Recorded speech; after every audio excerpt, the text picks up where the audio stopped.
চা চীনাবাদাম দিয়ে যে এত সুন্দর বরফি মিষ্টি করা যায় সেটা না করলে না দেখলে তোমরা বুঝতেই পারবে না। তাহলে ভিডিওটি স্কিপ না করে পুরোটা দেখার অনুরোধ রইল। আমি কিভাবে এই বরফি মিষ্টিগুলো করলাম কাঁচা বাদাম দিয়ে। নমস্কার বন্ধুরা, আপনারা দেখছেন কুকিং হাউস অফ অনিমা। এখানে দেখতেই পাচ্ছ চীনাবাদাম নিয়ে নিয়েছি। চীনাবাদাম দিয়েই আমি কাজু বরফি করব। কাজু তো প্রচুর দাম, কিন্তু চীনাবাদাম দিয়েই করলে টেস্ট কিন্তু কোনো অংশ কম হবে না। তার জন্য দেখো এই কাঁচা বাদামগুলোকে আমি ভালো করে বেছে নিয়েছি। এবার আমি এগুলোকে ভেজে নেব। তোমাদের কাছে যদি ভাজা বাদাম থাকে তাহলে ভাজা বাদাম দিয়ে করে নেবে। এখানে আমি নিয়ে নিয়েছি 250 গ্রাম চীনাবাদাম। এবার বাদামটাকে আমি ভেজে নিয়ে খোসা ছাড়িয়ে নেব। বাদামটা ভাজা হয়ে গেছে, এবার আমি গ্যাসটা অফ করে দিলাম। এবার আমি এই বাদামটাকে ঠান্ডা করে নেব। ঠান্ডা করে নিয়ে খোসা ছাড়িয়ে নেব। দেখো বন্ধুরা, বাদামটা ঠান্ডা করে নিয়েছি। ঠান্ডা করে নিয়ে দেখো এইভাবে আমি চাপ দিচ্ছি, পুরো খোসাগুলো আলগা হয়ে যাচ্ছে।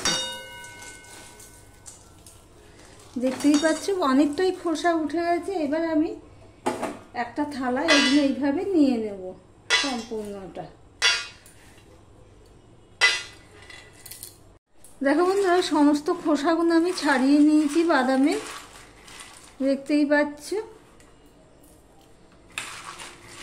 এবার আমি এটা বাটি দিয়ে মেপে নেব। সেটা আমি পরে বলছি কেন বাটি দিয়ে মাপছি। এই পর্যন্ত যারা ভিডিওটি দেখছো লাইক দিতে ভুলে গেছো, চট করে একটা লাইক করে দিও। দেখে এখানে 1 বাটি আমি এই গ্রাইন্ডারে নিয়ে নিলাম।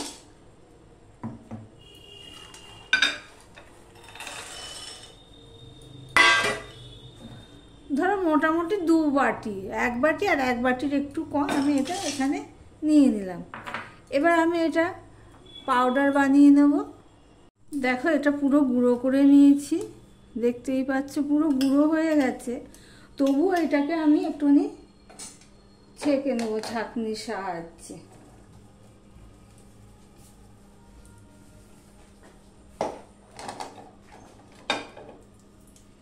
একটুখানি ছেঁকে নিলে কি হবে, ভালো হবে আর কি।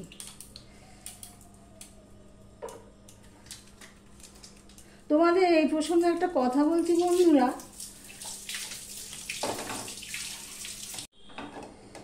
এই যে বাদাম যে ভাজা বাদাম দিয়ে যদি তোমরা করো তাহলে বাদামগুলো একটু কড়াইতে গরম করে নেবে, আর না হলে ফ্রিজে একটু রেখে দেবে। তাহলে কি হবে, এই যে আঠালো ভাব হয়ে যায়, জড়া জড়া ভাব হয়ে যায়, সেটা আর হবে না।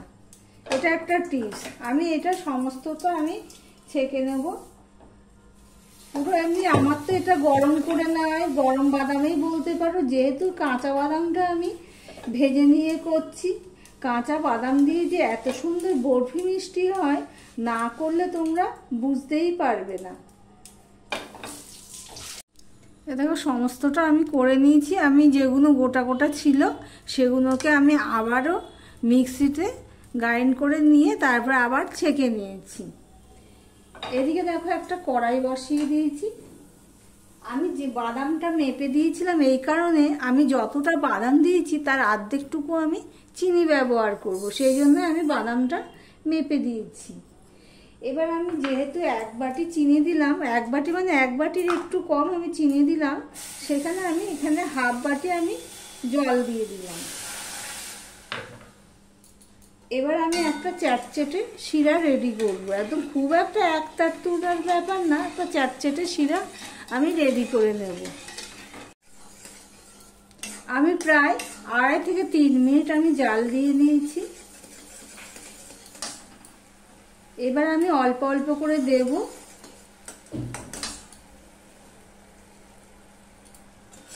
আর মিশিয়ে নিয়ে জাল দিতে থাকবো। আবার অল্প অল্প দিলাম, দিয়ে আবার মিশিয়ে নিলাম।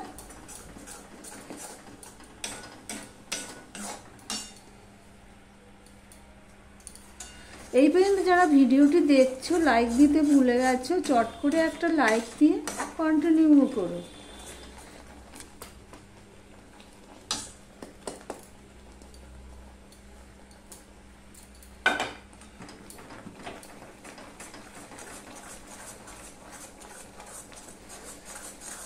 আর যারা নতুন বন্ধু ভিডিওটি দেখছো এখনো পর্যন্ত সাবস্ক্রাইব করোনি, তাদেরকে বলবো সাবস্ক্রাইব করে পাশে থাকার জন্য। কন্টিনিউ এইভাবে আমি নাড়তে থাকবো।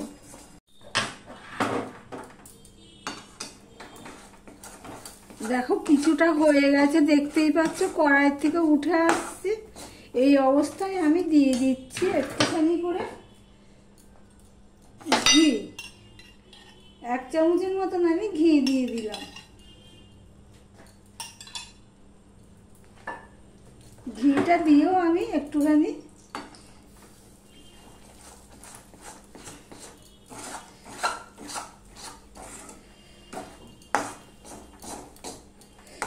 জাল দিয়ে নেব।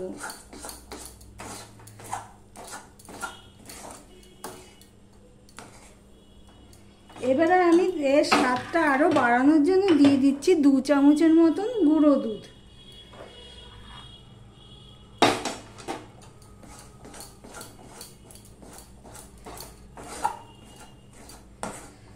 আমার ভিডিওটি যদি ভালো লেগে থাকে প্লিজ লাইক কমেন্ট শেয়ার করে দিও।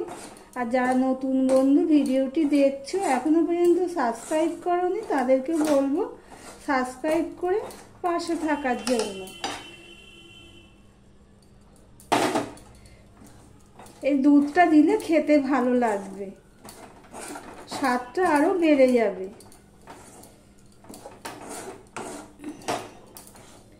ভালো করেই আমি এটা দুধটা মিশিয়ে নিলাম।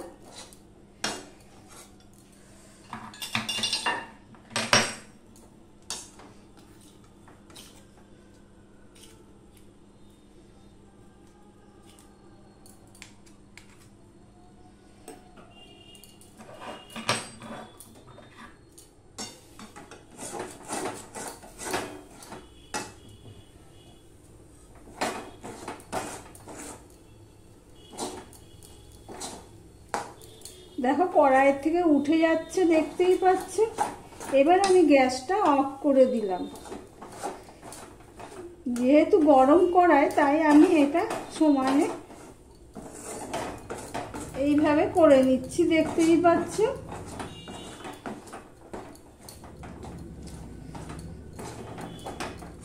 এবার আমি 2 থেকে 3 মিনিট একটু ওয়েট করব। আমি এখানে একটা পেপার নিয়ে নিয়েছি, দেখতেই পাচ্ছ। এবার এর মধ্যে আমি একটু ঘি মাখিয়ে নিয়েছি অফ ক্যামেরাতে।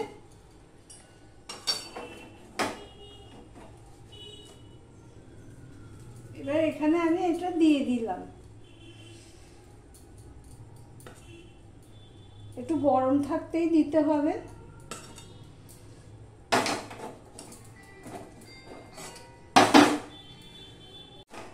দেখো হাত দিয়ে দিয়ে আমি এভাবে করে নিলাম, দিয়ে আমি এইভাবে পুরো দিয়ে দিলাম।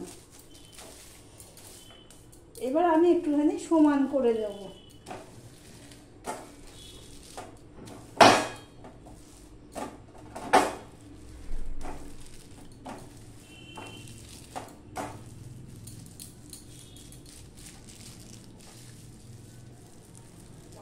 দেখতেই পাচ্ছেন পুরো সমান করে নিলাম এইভাবে চাটনি বেলনা চাকির মাধ্যমে।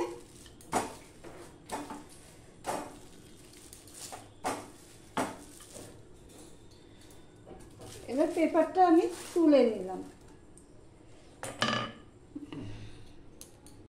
এবার আমি এই চাকুটার মধ্যে একটুখানি করে ঘি মাখিয়ে নিলাম। নিয়ে প্রথমে আমি এইভাবে কেটে নেব।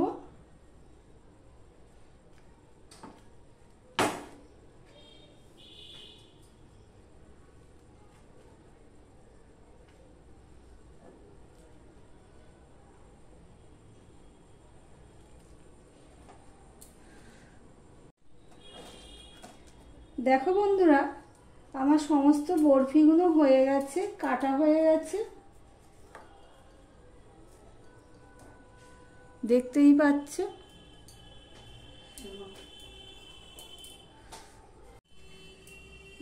বরফিগুলো সব আমার দেখো রেডি হয়ে গেছে।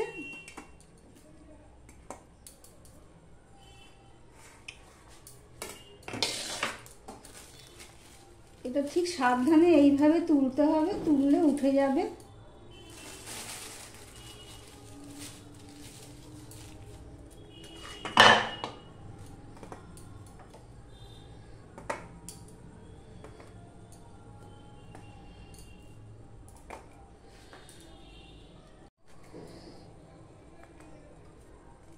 তাহলে এইভাবে তোমরা বাড়িতে বানিয়ে নিতে পারো, এতটাই ভালো হয়।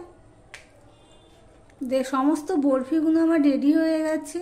তাহলে এই বরফি মিষ্টি তোমাদের কাছে কেমন লাগলো কমেন্ট করে জানিও।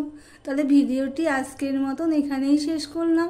আবার অন্য কোনো নিত্য নতুন রেসিপি নিয়ে চলে আসবো, সঙ্গে থেকো বন্ধুরা।